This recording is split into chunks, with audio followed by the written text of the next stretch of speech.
Hey everybody, Tom Paul for QBrush.com here, and in this chapter we're going to go through the final detailing process, tie everything together, and get it exported. So here I've decimated everything, and I've got everything sitting well, and I've just upped the proportion of the head here a little bit, and I'm just trying to map out where I want some tubing to go, just to tie everything together.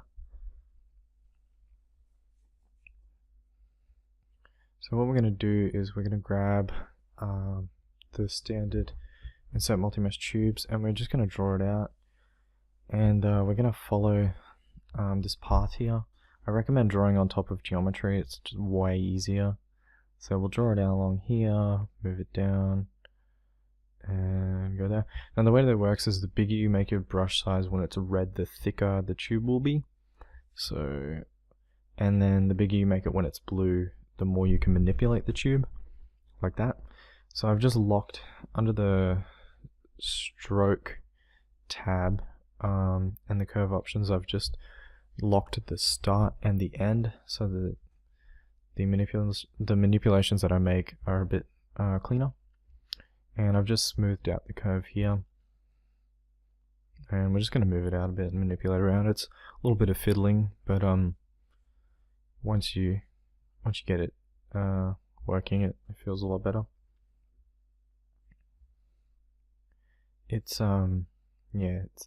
a little bit of a tedious task, but give it a few practice tries and you'll be a lot more confident.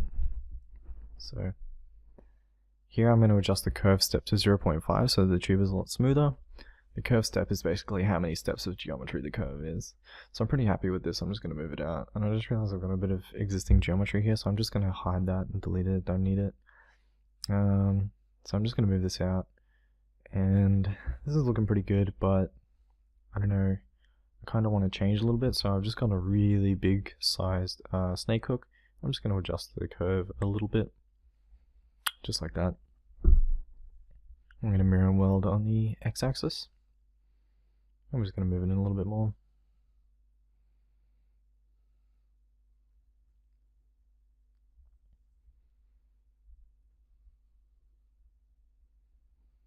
We'll move it back.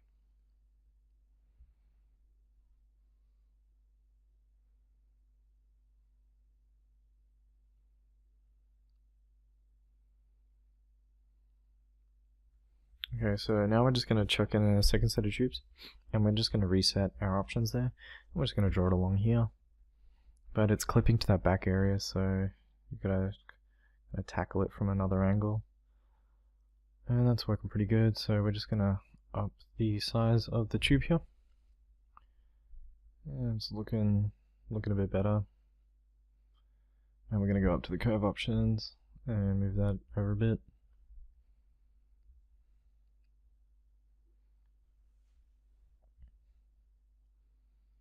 And we're just going to manipulate it into place.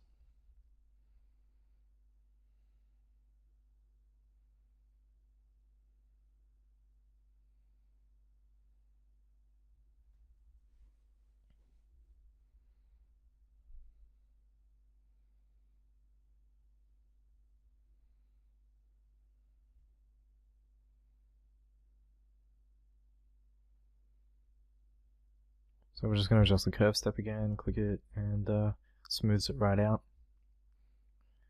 So we're just going to select everything and split hidden. So now we've got that, we can mirror and weld on the x-axis.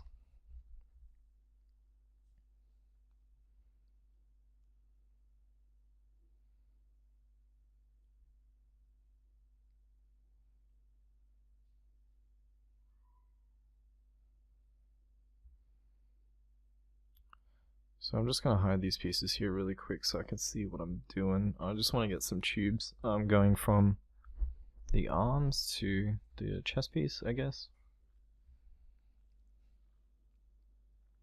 So I'm just going to save this view here so that I can refer back to it. And I'm just going to draw it in there. I'm going to change the curve step back to 1 because it's easy to manipulate when it's at a less.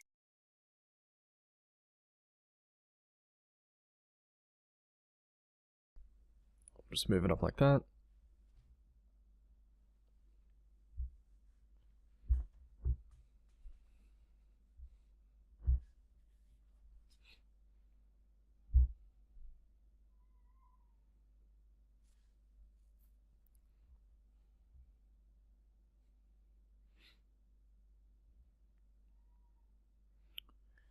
So we're just going to move this over a bit with the transpose line. And actually we're going to delete that and take it back a step. And we're just going to adjust the curve step, and so it's a bit smoother, and then split that off.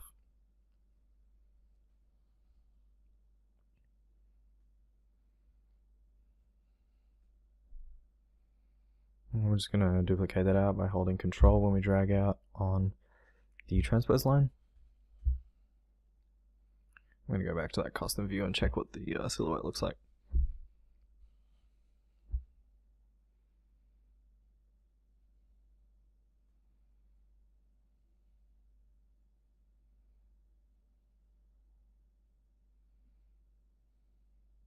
And here I'm just going to slice this bit and group loop it.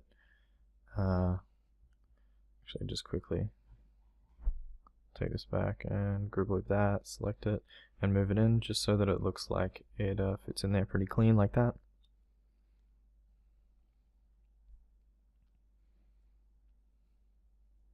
Now I'm going to go in with the snake hook and adjust this a little bit.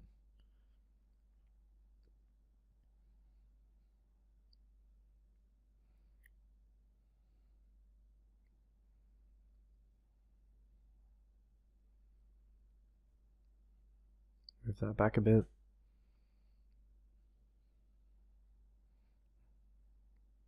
Just going back and checking that view.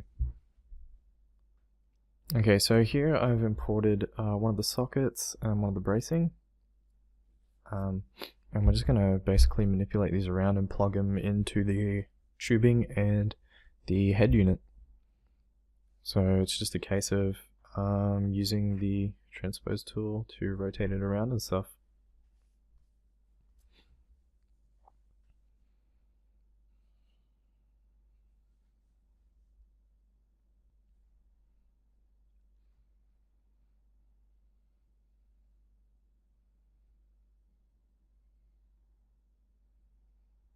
I'm just going to move this back a bit and move the hose in a little bit. Not really liking that, so I'm going to move it back with the transpose tool, and that's close fit, but it's looking pretty good.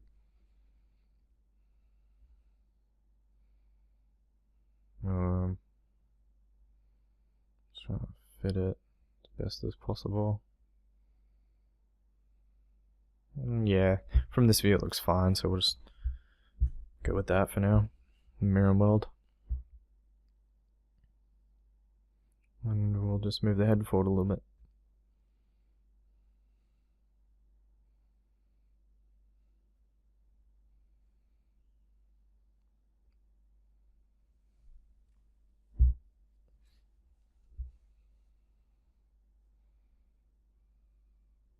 Okay, so now we've got one of the socket subtools that I've just duplicated, and we're just going to move this in to do the same.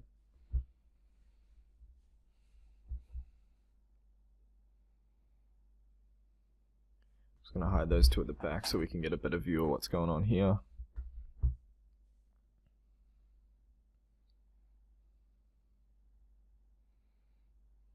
I'm just going to move that in there. That's looking pretty good.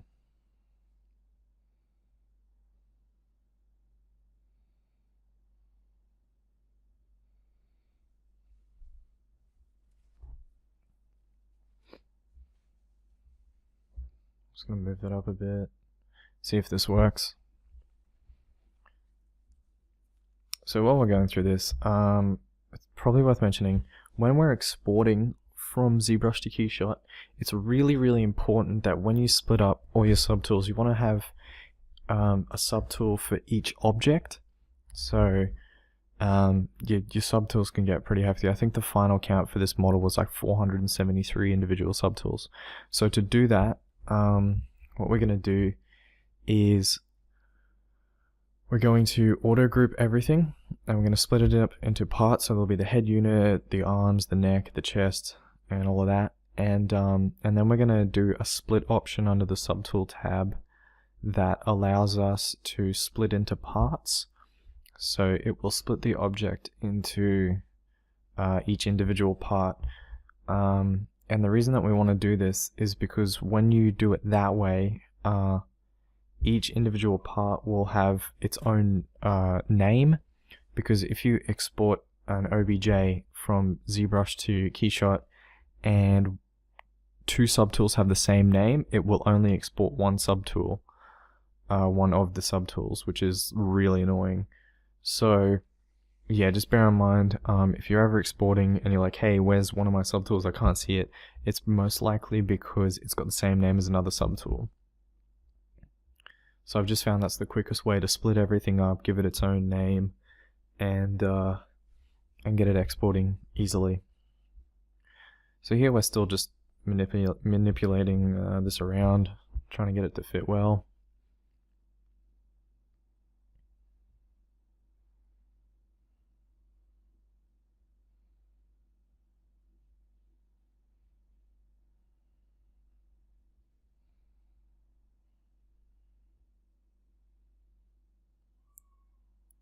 Let's see if this fits better at the back.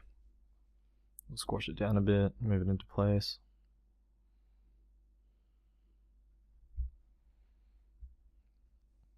It's worth noting at this point, pretty much everything has been decimated except a few things. So all of these assets are so easy to move around and stuff because they've been decimated down using the Decimation Master plugin. So we're just going to move that in a bit.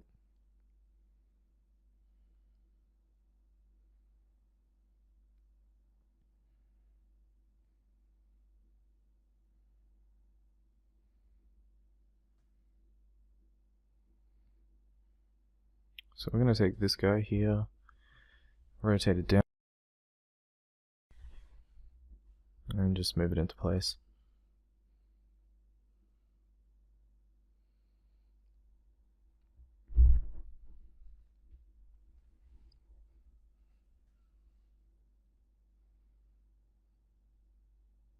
It's looking pretty good.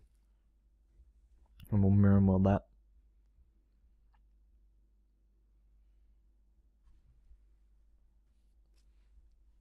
And we're pretty much done there. So here we're going to go through the exporting process. I've pretty much got everything decimated, and so I've got one subtool for the head, the neck system, and you can see when I look at the go through in Polyframe, everything is separated into its own, every object is in its own polygroup, like that, on all of these. And I'm just going to go through and mirror and weld everything so that I know it's perfectly symmetrical. So you can do one or two things. You can go group split, but sometimes it won't really work. So for this instance it worked out fine. But sometimes if you've got too many groups, it can't split properly. So what we'll do is we'll go split to parts. And now when we have a look at it, you'll see it's been split up into each individual part.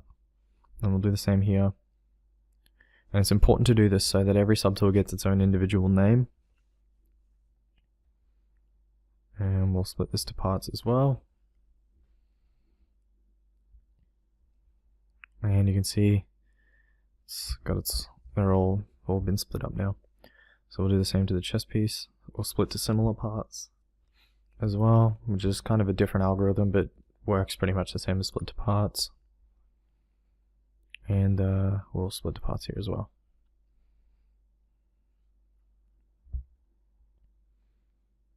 And we'll split these guys up as well. So now everything's been split up, and all we have to do is go into the Decimation Master plugin and go export all subtools, and it will export it as an OBJ.